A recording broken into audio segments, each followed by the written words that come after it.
লাগতো না।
আজকে এই যে জলাবাজার হাই স্কুলের পাশে একটা মৃতদেহ পাওয়া গেছে, আপনি সম্পর্কে কি হয়?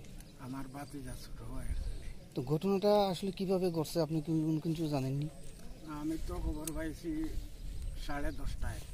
আমি বাড়িতে আসছিলাম, ভাত খাওয়ার পরে 10:30টায় খবর পাইছি। আজকে সকালবেলা? আজকে সকালে। এইখানে ওই তার নাম হইল মিঠু, ঢাকা মিঠু। ডাক নাম হইল মিঠু, তার আসল নাম হইল জামিল হোসেন। যে তার বডিটা এখানে জলাবাজারের উত্তর দক্ষিণ সাইডে এই পদ্মবিল হাই স্কুলের উত্তর পাশে ক্ষেতের মধ্যে ফেলাই।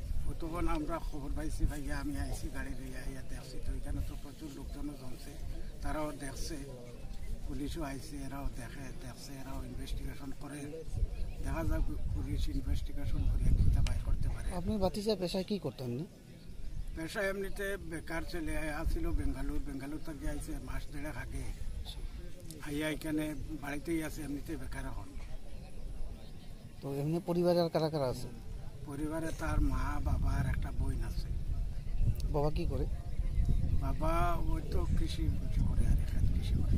তো আসলে কালকে কটার সময় বাড়ি থেকে বের হয়েছিল তাকে আপনি জানতে পেরেছেন? না, বাইরে এসে কয়টা এটা তো আমরা জানছি না। তারে রাত্রে 9:30টায় বারটা খাইয়া ঘুমাইছে। রাত্রে 9:30 পর্যন্ত তারে দেখছে, খাইছে, খাইয়া তো রাত্রে ঘুমাইছে। ঘুমানোর পরে তো আর কেউ কইতে পারে না আছে।